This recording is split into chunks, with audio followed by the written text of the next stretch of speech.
Wellness Coach Brenda Kelly here, coming to you with another video. I hope you are doing well. And today I wanted to come on and just share with you a few things about brain health. I want to talk about brain health today.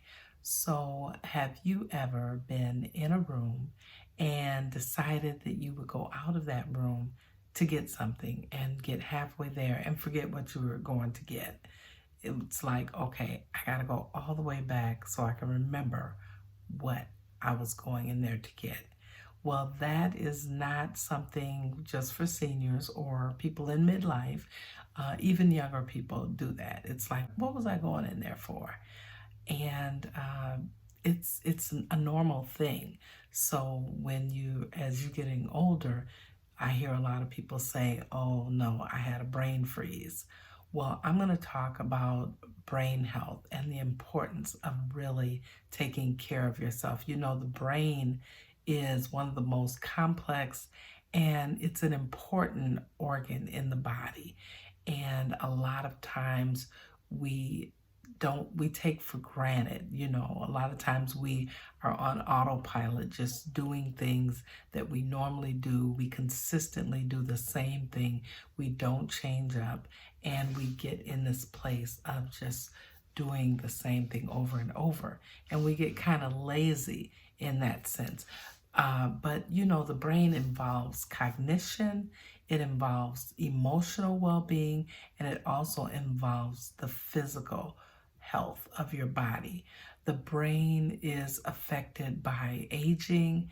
It is affected by stress that happens in your life. It is affected by injury, sometimes illnesses that happen in the body, and even lifestyle choices. So I want to talk about promoting brain health. What are some things that you can do to promote brain health? One of the things that is the most important is exercise. Getting in a regular regimen of working out daily. Not only physical exercise, but also exercising your brain, doing different things that make you kind of think a little more, get outside of the box. So exercise is important. Another thing that's important is sleep, getting your sleep, getting at least 7 to 8 hours of sleep daily. It is important. When you lack in sleep, then you're more sluggish, you're more worn out, your thoughts are not together. So definitely getting your sleep. Eating a healthy diet is another thing that's important, making sure that you eat healthy. And I'm going to talk about some of the foods that we should be eating. Another thing that I think about is staying mentally and socially active, especially during the pandemic that we had. A lot of people were isolated. They were spending so much time at home. They weren't getting out, connecting with friends, being with family. We were kind of isolated, and that also affects your brain health. And then managing stress, how you manage the stress that you have in your life. How do you manage your stress? Do you withdraw? Are you to yourself, or do you deal with your stress? Do you think about what you're going through and work through your stress? Some people push it back, and then all of a sudden, out of nowhere, they're emotionally unclear, emotionally worn. So it's important that you manage your stress. I want to talk about some practices that support our brain health.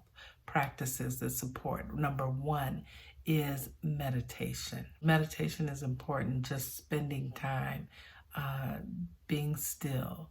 The Bible says, be still and know that I'm God. So be still, take some time to yourself so that you can gain clarity. One of the things that I do often is doing a brain dump or a splatter, where you just put everything that's on your mind on paper. And it's a practice I tell a lot of people to do, just to get it out of your mind. Just imagine if you go from day to day and you're piling on more and more and more and more, and you never release anything. Well, you got to get that stuff out of your head onto paper and see what's important to you, see what's really on your mind. So really kind of getting that off your mind. But that meditation, being still, cognitive training exercises, and then even sometimes you need certain therapies just to walk through or talk about what you're dealing with. Some of the supplements that you can use is number one, omega-3s, fatty acids. B vitamins are good when it comes down to brain health. Antioxidants, even vitamin C and vitamin E are good supplements to add to your diet. Okay, let's talk a little bit about some of the foods that we should be eating for brain health. Number one is leafy green vegetables. And I like to tell people one of the good things is the Mediterranean diet is one that it has the oils, it has the leafy greens, it has the lean proteins. So the Mediterranean diet, whole grains, nuts and seeds, beans, lentils, salmon, sardines, all of these are really good. Berries, all the berries, good for antioxidants. And then real colorful veggies are good when it comes down to brain health, eating a healthy diet.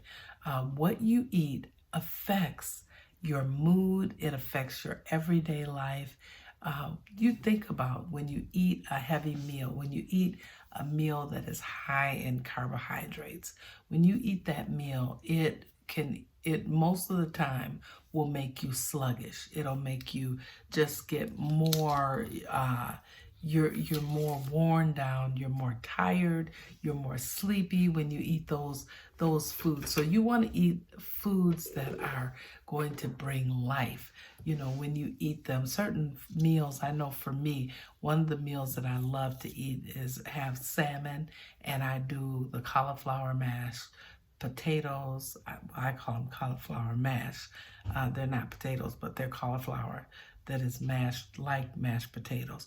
And then having some fresh greens, either asparagus or green beans. That's a healthy meal for me, and it makes you, you're not sluggish, you're not tired after eating that.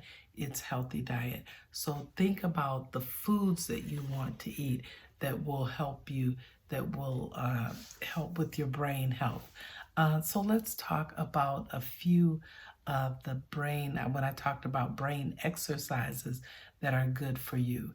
I was just looking up some of the exercises that you can do, and some of them that they talked about is doing jigsaw puzzles, doing crossword puzzles, even word searches are good.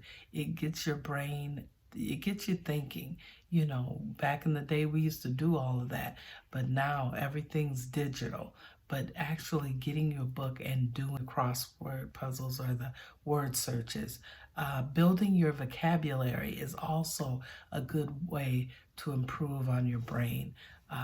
Finding new words that you can look up and think about. Dancing also was one that they said is good for you. Dancing, doing Zumba, doing the like jazzercise where you have to do different exercises and you have to move a certain way. And especially like step exercises, that gets your brain moving because, I got to figure out what's next. I got to get into this routine of doing certain exercises. So Zumba dance, any kind of dance, salsa dancing, and using all of your senses. Using all of your senses, being aware of using all of your senses, and then learning a new skill, learning something new. Every day it's important that you learn something new. By incorporating exercises, you challenge your mind. When you challenge your mind, then you're also sharpening your skills and you're learning something new. So I encourage you to take the time. It doesn't matter if you're young or old, it doesn't matter. Take the time to really focus on your brain health. Don't make it a habit of just going in autopilot. I do the same thing every single day. I don't make any changes to my life. This is routine. Switch up your routine and do something different today. Okay, so I just wanted to share that with you. I'm going to be talking more about brain health because it is important.